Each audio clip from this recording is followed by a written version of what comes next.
So I'm gonna just come right out and say it. I like the Flash movie. I know, right? Opinions, crazy, but I'm not going to say that it was like the greatest movie or the best movie or like people's interpretation of the movie is wrong in certain general aspects. I'll get to that in a bit, but for the most part, I guess I should explain my approach when it came towards watching this movie. First and foremost, like there's a bunch of things to kind of take into consideration about a lot of things going on with what happened with the Flash movie. But for me, first and foremost, I had no misgivings coming into this movie from the jump. Right, I do not care about what's going on with the actor Ezra Miller. I do not care at all. I don't care about the prospect of wondering or, generally looking at this movie in terms of the long run of giving a damn about it because of the fact that the Snyderverse is basically over with. That wasn't anything that was really deterring or changing me wanting to see this movie or anything like that. I typically had absolutely no I have no prior knowledge in terms of um a lot of investment into the Flash TV series. So there's not really that much about the Flash that I've seen outside of things from like the Justice League TV show, general basic knowledge about the character and stuff like that. So again, there's I had nothing really invested into seeing this movie that was like going to be like a huge deterrent for me. I'm not that knowledgeable on Barry Allen as a character. I didn't really mind how he acted within the Justice League movie, much to the surprise of so many other people who really just apparently hated his acting. But to me, that whole movie was a shit show, and I don't really think that Ezra Miller's acting was really high up on the list of terrible things that was going on with that movie. But it wasn't anything that I generally felt was like, oh yeah, like I'm going to be in for a bad time. Not that at all. Uh, so that's just how I was when I approached and dealing with this movie. But for the most part, I actually thoroughly enjoyed myself. I was laughing at a bunch of the parts where they had jokes that were funny. I thought that the Ezra Miller acting was actually fairly decent. It was cool seeing Michael Keaton come back playing Batman, and then honestly, the action scenes that they had with him were fantastic. The story explained multiverse theory as well as time travel in a way that Marvel wishes that they could possibly comprehend.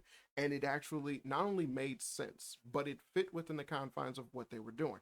And especially, it improved greatly that which was wrong with the actual Flashpoint comic, which is what this movie is generally stealing its story from, or getting its story from, or adapting its story, I should say. I'm trying to make it seem negative, but it's not. But yeah, it's adapted the story from the Flashpoint comic.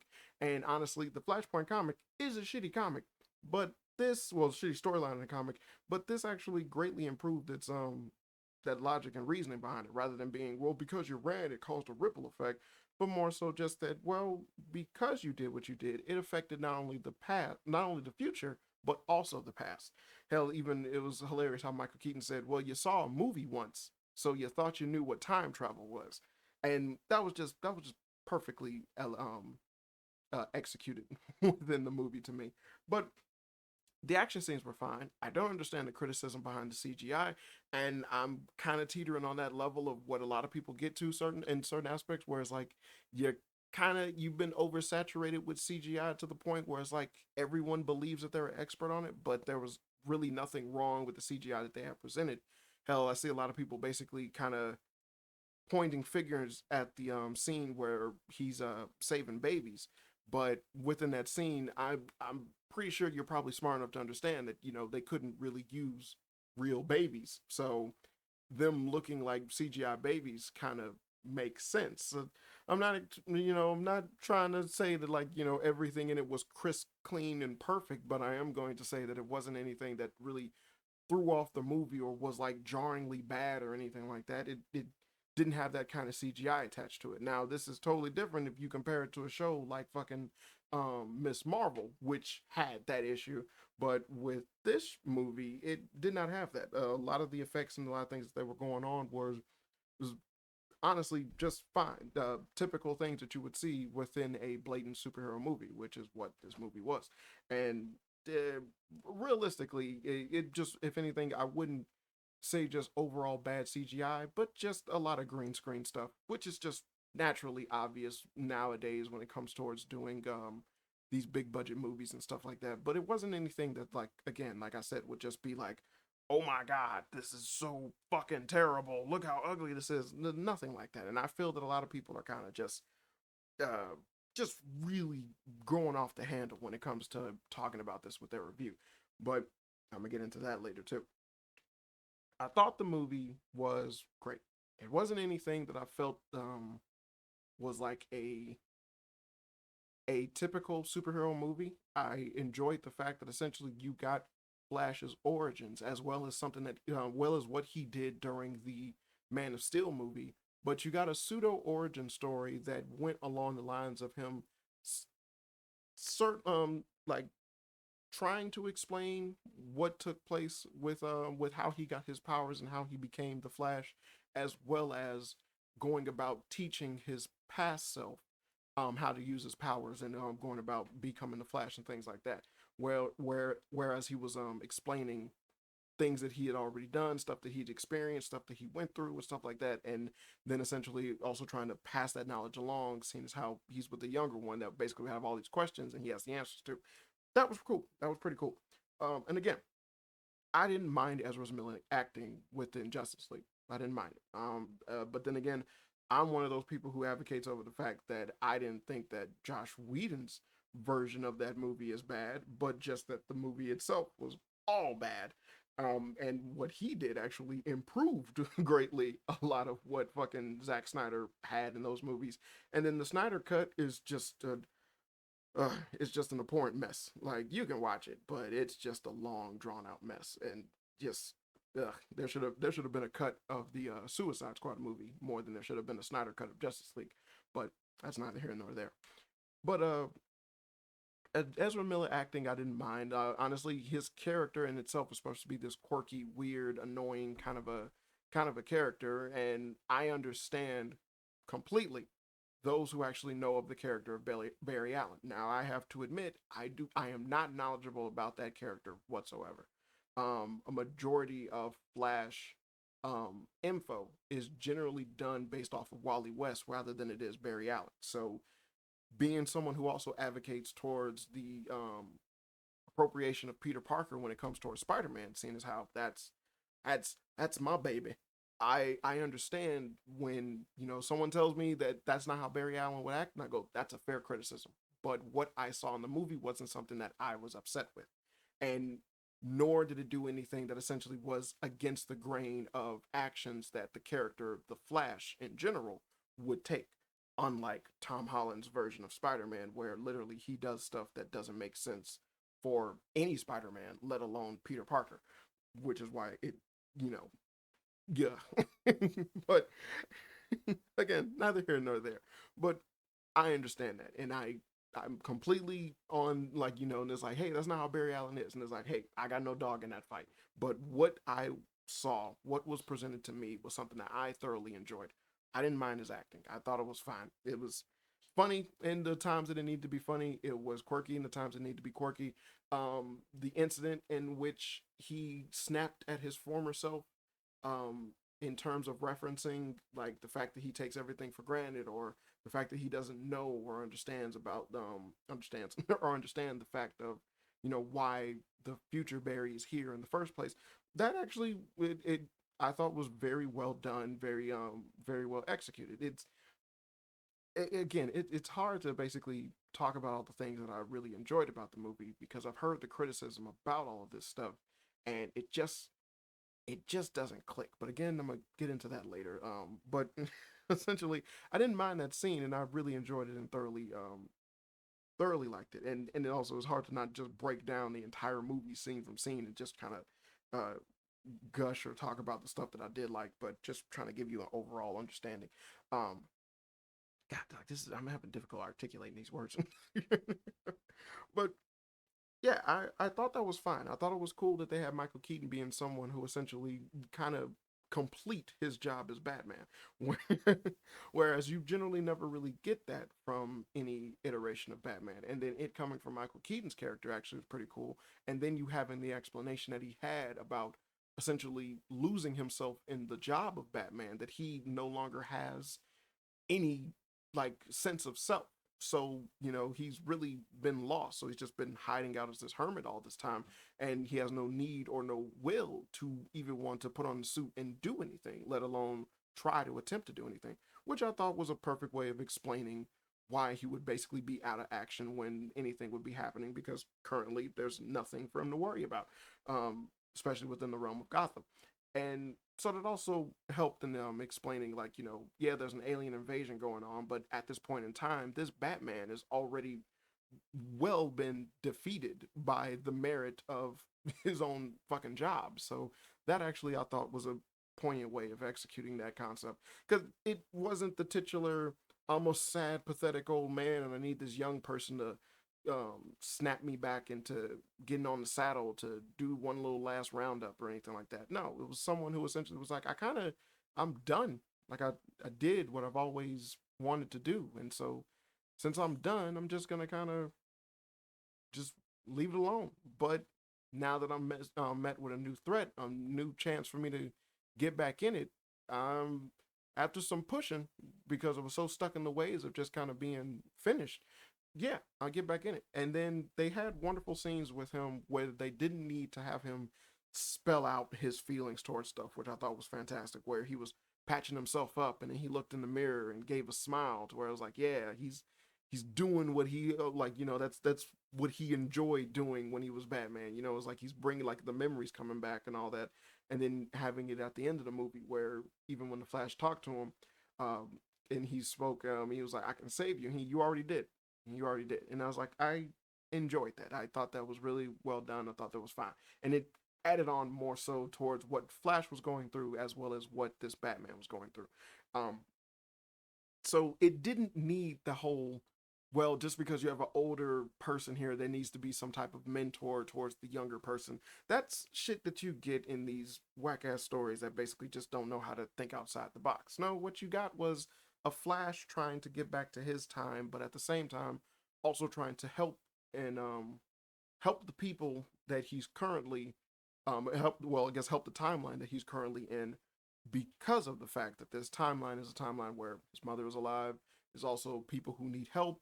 He shows multiple times throughout the movie that despite the fact of what whatever it matters in terms of like what's going on with him, he still was willing to help somebody. You saw that when it came to Supergirl, and then you just see it when Michael Keaton asked him, like, why are you trying to save this universe? Like, you can go on and go back to your time once you get your powers and it's over with. And it was like, well, no. And it's like, yeah, that actually was a wonderful showcasing of being a superhero. Stuff that you kind of miss in current or like recent superhero movies. So seeing that actually was very well done and something that I really enjoyed. Um, it it did a lot of stuff that I honestly just, like I said, I can't say thoroughly enjoy more than I've already said. But hell, even the character of Supergirl, she wasn't someone who came in and was just this girl boss, I'm better than you or anything like that. She was less of a character and more of a plot point. And honestly, how that was used because of the limited time that they had with her, I thought was fine. You don't need every character that appear on screen to have this deep and complex character development, more so than just if they simply just showcase them, say their name, and then they do what it is that they're supposed to do. What's wrong with that if it actually works well? It's like I understand that you would want character development. I understand that you would need, or that you think that you need these types of things in order for you to understand, to have some type of structure to your stories and whatnot, because that's generally how story structure works. But sometimes it's okay if they don't do that, especially if it just works within the favor of the series itself. I'm not saying that you shouldn't have it every time, or like you shouldn't do this every time or anything like that. But I am saying is that it's fine that they didn't do it, because it wasn't like her character was someone that needed some type of development, considering what the story was. It was a character who just, she came in, she did what she did, and then the story moved on. That's fine. Like I said, she was far more of a plot point than she was of a character. So because of that, I don't knock the movie by not treating her like by essentially not treating her in the way that the movie presented her. She was a plot point. So they needed Superman in order to defeat Zod. She was not Superman. She was the next best thing. So then they used her to try and defeat Zod. The movie ends showcasing that she couldn't defeat Zod. She's not Superman. And it's the notion of letting go, which is kind of the overall theme for The Flash, which made perfect sense. Hell, going into that theme, which I thought was very well executed within this movie, is with the Flash having his origin story, or what one of the things that make up his character a great deal being the murder of his mother and the fact that his father is incarcerated, was so well executed in terms of him figuring out about the time travel aspect, where he generally just started running out of frustration from talking to his father, who essentially was going to stay in jail, considering the fact that the only piece of evidence that they had that could possibly prove his innocence wasn't able to prove his innocence. And so, in a bit of frustration, as this being like the last ditch effort that he had to try and help his father, he just started running. And then because he ran so much and he ran so fast, he actually started messing with the fabric of time. And one of the things that was done well was that this wasn't an incident that made him that immediately jumped him into, okay, he's back in the past or whatever. But this was an incident that he was able to see and witness, and then he was able to stop. And then he went back and talked to Bruce about it. Someone who he respects, someone that he can talk to, someone that he was able to ask an opinion on what it is that he should do with this information about something that he just discovered, where he is able to time travel. And that was pretty cool. Like, even to the point where he was like, I could go back and change things. I could go back and save your family. And if you know anything about Batman, then you know exactly how obsessed he is over the notion of his parents' death. And yet Batman still told him, no, we are made by the scars that we have. And so if you change that, then you might change the person. So it's best to just leave that alone. And I was like, yeah, you're able to time travel, but leave that alone. And then in a perfect way of showcasing Batman, you had this moment where essentially Barry then kind of had this cry for help moment of like, hey, you want to go and get something to eat? And then Batman, being Batman, the loner who just can't be with anybody because he's Batman, you had it to where he denied him and he was like, maybe some other time. And it's a sad moment because of how deeply jarring it is for both characters. Batman truly can't really have relationships like that because that's just not who he is, and Flash is looking for a relationship like that because he literally has nothing else. And so both of them are denied that, and it was like a small little moment, and it's like I wish certain things could have been built on more, but it was like still for what they did within the movie, that was fine. Also considering how he builds up later with Michael Keaton, and then learning from Michael Keaton's Batman more about the aspect of being Batman and how he feels, which just thoroughly opens up that aspect. So you don't need Ben Affleck's Batman to tell you about how he feels when you get it from Michael Keaton's Batman. So that was very well done and executed within the movie. And again, I just really enjoyed it. But it's a movie that I personally have already allocated to buying, but I'm not crazy to think like, oh, there's going to be a sequel or anything like that. No. Let me let me get into the nitty gritty now because I kind of want to break this down.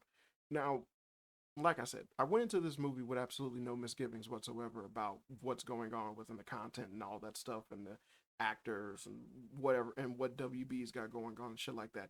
None of that mattered to me when it came to watching this movie.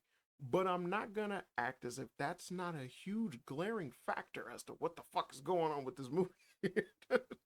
That's just plain gullibility. Okay. So realistically, you have so many different elements working against the Flash movie from the jump. And a lot of people are not taking that into consideration when it comes to reviewing this movie or talking about this movie. I find that kind of messed up.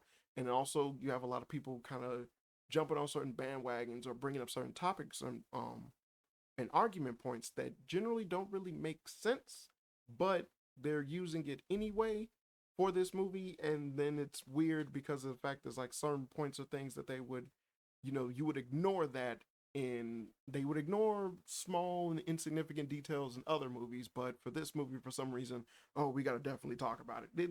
Weird shit like that. The type of people who praise Infinity War as a masterpiece of a movie, while they would look down on on Amazing Spider-Man 2 for a movie. Now, I'm not saying Amazing Spider-Man 2 is a great movie, but Amazing Spider-Man 2 does have many flaws, but it also has many dope ass parts of it. And Infinity War is realistically a shit show of a movie that's just highly praised because of the hype that was behind it from a 10-year long running essential conclusion of these superhero movies that was done by Marvel. But again, that's neither here nor there. One of the main things that came up with this Flash movie is the fact that Ezra Miller, like, yeah, that's a big thing you just can't let go of. The dude has been in the news and he's been doing terrible shit.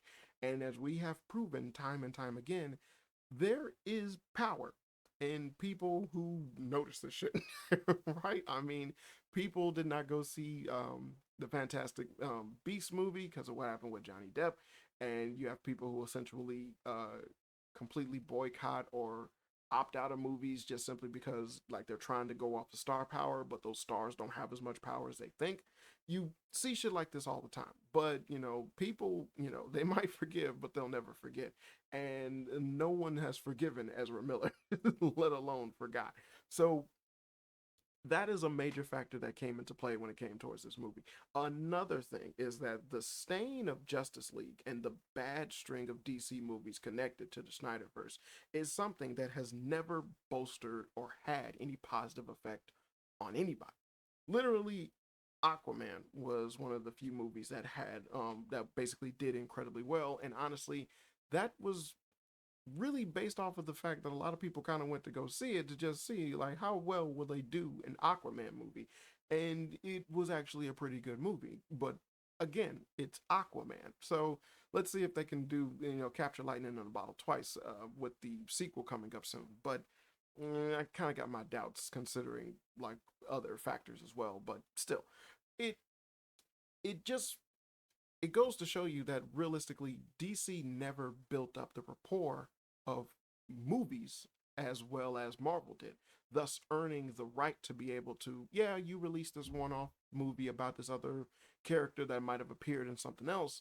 But because there was never any hype behind the character, hell, the fact that a lot of people did not like Ezra Miller's acting as Flash in the first place, there was never any notion of a huge need to have him in his own individual movie. Now, the Flash is a very popular character. A lot of people can point him out just by sight, and that's fine. But again, you did nothing to build up or ascertain that people would want to see a Flash movie based off of the movies that you have been presenting under the DC belt. Now, you can make a standalone Batman movie all day long and it'll do fantastic because it's Batman. But Batman has built up a rapport on his own by doing stuff like that.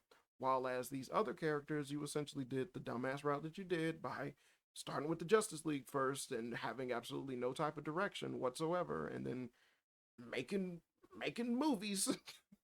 And it goes to show that like, yeah, that was a recipe for disaster, as it did not do anything to bolster any type of hype. You had the sequel to Wonder Woman, a movie that essentially was a surprise smash, and I'd say surprise smash, but a movie that was actually pretty okay. Honestly, people gave it way too much hype. Like watching it a second time, it's like, calm down. But the first time, it's like, no, really good. But it's a movie that essentially was like, yeah, that was very well done and things like that was okay, very well done, but it came off of the heels of a movie like Batman v Superman, which is just ridiculous, or Man of Steel, which honestly is also ridiculous. These movies never had a steady stream of successes. They've just had these, I know these characters, they're okay, and then the movie itself is okay, but nothing that warrants oh boy, I can't wait to see what happens with this character, or I can't wait to see what happens with this character or that character. None of that was ever generated within the DC uh, movie mythos or the Snyderverse, if you will. And honestly, haltered and like kind of ruined a lot of what they had going on or what the possibilities of what they could do within this franchise. And then I feel like The Flash is one of those movies that kind of missed like really got fucked over because of that. Now, another thing is also the multitude of reshoots that were done for this movie, as well as the amount of money that they put into this movie. One of the things being because of all the reshoots, but that came again from the bad direction. Now, remember, Supergirl was supposed to have her own movie, and Batgirl was supposed to have her own movie with Michael Keaton starring in it as well.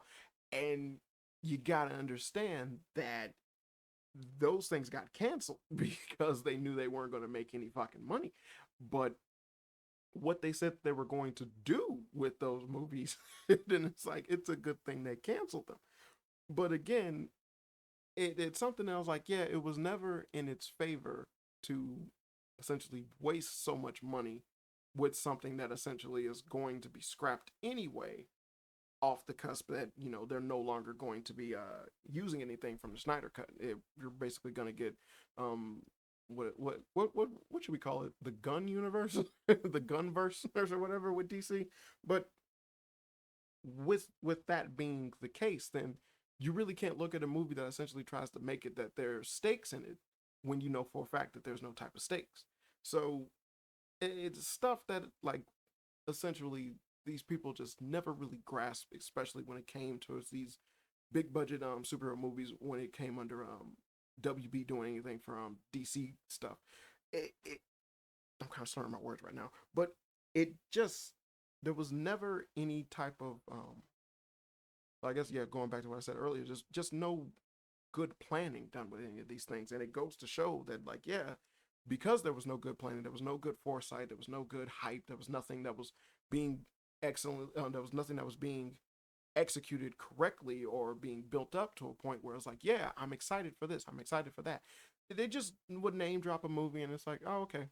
And literally, you're getting the exact same thing with Sony and the Spider-Man villain movies that they constantly keep releasing, and those keep getting worse and worse as they keep making movies. But you see my point. Now, another thing that you definitely got to bring up is nerds. You got to bring up the nerds. Nerds in terms of fandom have always been far more powerful than normies. Normies don't know shit, right? And the thing is that you have these people who are essentially the powers that be that can tell you what movie it should be made, how it should be made, and whatnot. And they don't understand the power that comes from people who happen to be fans of shit. There are a bunch of people who happen to be fans of The Flash. Why wouldn't there be? Like, it's a very popular character. But with that being the case, why would you not do anything with a Flash movie that doesn't fit stuff that happens in the Flash comic? As well as why would you incorporate or have a series of things take place that essentially piss off general fans of a character when it comes to actually showcasing the character in a way that would warrant um, a review showing of his movie and whatnot? It's weird that you essentially have this crazy ass notion from these bigwig people when it comes to these movies, to where it's like, yeah, there's no way in hell you could sit here and justify the goofy shit or the goofy ideas that you had behind your movie or whatever, when this is something generally the fans have told you this is a bad idea. I don't want to see this. Do not do this. There's no way to justify your actions afterwards. And then you go, why didn't it make money? They told you they didn't want to see it, and you did it anyway. You're a bad person. You're a very, very bad person. But that also is a double-edged sword when it comes towards a lot of certain things, because currently with the Flash, like I said, I enjoyed the movie just based off the merit of it being a movie. There's a lot of things in it that are quite enjoyable. There's a lot of things that are fun to see. It's a lot of things that are just, hey, it's a fun movie to actually take someone to when and like, and like the kids will go see it, and it's funny, it's cool, it's whatever. It's the Flash. But because nerds are the way they are, there is such a thing as a toxic nerd mentality where generally, because the overall herd consensus is, hey, this movie is bad because of this reason, this reason, this reason, and everyone would just unilaterally agree, yes, that's why this movie is bad, without having any type of true opinion on it themselves, or understanding the contradictions that might come from the fact that, hey, you said this about this movie, but now for some reason in the Flash it's bad. These things go over nerds' heads because it doesn't matter. Like what they're into is in the now. It's not why are you bringing up old shit. But like I said, it's a double-edged sword because of the fact that it's like, yeah, there's certain things you can look at and kind of piece together that just because the general consensus of everyone is that this is this doesn't mean that they're right. It just means that that's the popular opinion. And that happens a lot when it comes to nerd culture. It just does. Again, the Tom Holland Spider-Man movies are just the worst Spider-Man movies. I mean, they're terrible. But for some reason, they made billions. Despite my better judgment of knowing that they're just poorly put together and constructed movies and just a terrible iteration of Spider-Man, they're still billion-dollar movies. But again, that's the general popular idea behind those movies. Not that that's the actual status quo that I need to live my life in terms of figuring out a Spider-Man movie. It's just that I have to accept the fact that, hey, that is a selling point for a Spider-Man movie. Or maybe Spider-Man is just that fucking big. Who knows? Pick your poison. Spider-Man is just that fucking big. That's my poison. But I digress. But it does go to show that there have been a lot of critiques and criticism towards the Flash movie where people have said certain talking points that kind of just, like, again, like, one's being contradictory, but other things just kind of don't make sense. Whereas I heard a thing where someone brought up the fact that, like, whoa, he used those buttons too fast when Batman was trying to input a code or whatever. And it was like, yeah, and that's just ridiculous. And then I remember, like, thinking, no one criticized when Quicksilver in X-Men Days of Futures Past was able to listen to music. And it's like, like, that was fine. And I was like, but then again, that's a movie people like. While as with this movie, oh, him inputting the codes too fast, that's just, you just can't do that. Huh. And it's like, it's not like we haven't seen anything do that before, or that's something that's that unbelievable, or that's something that you just gotta definitely bog down with realism when it comes towards a movie, rather than let everything else go. Yeah, you're seeing a super fast person in a with next to a guy dressed up as a bat trying to save a Kryptonian out of a Soviet locked cell. All of these things are believable. Him pressing the keys too fast, fuck out of here. I know I'm being facetious, but I'm just trying to make a point over, it. I really don't understand the aspect of taking these things too, like, looking at it and being like, all right, you have to take every frame incredibly serious for something that is generally already fictitious. I'm not saying that, like, you could just do whatever and get away with it. That's not what I'm saying at all. But what I am saying is that I understand but what I am saying is that I have seen the duality where you let one thing go, but then you criticize another simply because it happens to be something totally different. Like I said, there's a lot of people who basically gave a pass towards it. I'm bringing up Spider-Man again. The incredibly, terribly written plot for Spider-Man No Way Home, where, and then I'm using the word plot correctly, where shit just didn't add up uh, in terms of trying to make the story go, where you had incidents and characters who generally weren't bad at the end of their respective arcs within the other Spider-Man movies, for some reason disperse in order for Tom Holland's Spider-Man to basically meet up with Toby and Andrew so they can have their little one-on-one and then track down these villains all together. It didn't make any sense because you had characters like Sandman, who wasn't evil, or Doc Ock, who essentially overpowered the his tentacles. You had Lizard, who realistically at that point in time in the movie was willingly helping everyone, and then just out of nowhere broke out of the truck to attack Spider-Man unwarranted, without any type of uh yeah, unwarranted. I don't need to explain what unwarranted is. Yeah, that was just unwarranted. But for whatever reason, those things, we're not going to talk about that. We're not going to discuss that, you know, like how that just doesn't click or anything like that. Or Harry or Norman Osborn getting face to face with Tobey Maguire and basically not having anything to say in the fact that he sees his Peter, or that he's acting the way that he's acting and he has no type of dialogue or confrontation with that character whatsoever. That we're not going to talk about. But, you know, Flash moving too fast, pushing buttons. Get the fuck out of here. And there's also, again, with the general consensus of being just shitting on the Flash movie, have been things where people have basically either uh, were so quick to judge this movie simply off of the fact that they just wanted to hate this movie. And I truly believe that there are a lot of people out there who just want to hate this movie, either from all of the different reasons that I gave earlier, or just for the simple fact that, like, hey, they knew for a fact this movie wasn't going to be anything. And honestly, I understand. I understand. It's really hard to get over the fact that either, you know for a fact the actor has been doing what he's been doing, you know for a fact the studio has been doing what they've been doing, the movies themselves have never been anything that you wanted to see, and then you know that they put so much effort, or they wasted so much money with said movie, that failing would be something that you would hope to happen, because of the fact that it's like, yeah, this is what you get. I I get that.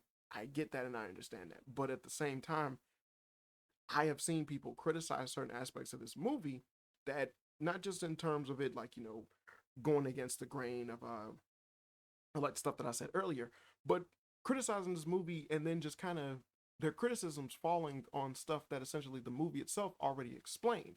So then I'm confused on how they're giving such harsh criticism towards something that generally is like, if you paid attention to the movie, you would have heard this part. Um, is the issue with the Critical Drinkers video. When his review for the movie, where he talked about, it's just a small part where he talked about Wonder Woman not appearing in this universe, and he was like, "Where is she?" Well, the script didn't know where. It was like, well, the script didn't know where she was, so they just didn't put her in the movie. While in the movie, multiple times we had an incident where Flash basically explained that he made a world with no metahumans, or you had the issue, or you had the also explanation from Michael Keaton talking about the multiverse theory, where essentially, yeah, within this timeline, there things have shifted, things are different. So the notion of him figuring out that, yes, um, Aquaman isn't born, like, that's one thing. But then to be like, well, there is no Wonder Woman, that has a multitude of different reasons that they gave within the movie that could explain that occurrence. One, Wonder Woman never showed up during Man of Steel, so you could still have it to where she's still in hiding and she's not going to show up because she didn't do it for Man of Steel, so that's okay. And two, again, because of the actions that Barry took place when it altered everything, then that means that Wonder Woman wasn't created. And then you could just take it as that. But again, it was already explained within the movie when Michael Keaton explained that, again, I keep saying explain. Stop saying explain. Explain. But you had that explanation being done. I did it again. To kind of fill in that hole, which gives you the reason as to why you don't need to worry about why there is no Wonder Woman. Yeah, there's multiple reasons as to why there couldn't be a Wonder Woman. And honestly, this is a movie built off of a franchise. So you not piecing that together just comes from the fact of just, generally just you're not paying attention. You weren't listening. But again, that's just a example. But it's like there's a lot of different takes that have been done with this movie where it's like, yeah, you're kind of bringing up stuff or bogging down on things that just don't really seem, yeah, I want to say fair, but it's like, criticism is criticism, but it seems as if, you're not really paying attention to the overall movie, because you're coming in out the gate, I'm not gonna like it. So it's like a lot of things just kind of go over your head, or you see something that you don't like and you're quick to just point at that, but you fail to realize or think back to the parts where they actually explain and talk about what it is that you're looking at. Hell, I saw a thing where someone critiqued the fact that Barry not telling his past self about the fact that his mother is dead in his timeline is a thing that just should have been like, yeah, you just say that. But not understanding the core concept of the character, I was like, he's in the past and he altered time because of how strong his emotions and his feelings were towards his mom. He doesn't know what that's going to do to the younger him who's had his mom all this time, or if there's not a case of them being able to save this timeline. So then it lead into literally what happens within the movie. So it didn't make any sense for that criticism to be stated because again, the character themselves are human, you know, like they have emotions, they have feelings, they go through harsh shit. And one of the things that make Barry who he is the fact that he lost his mother.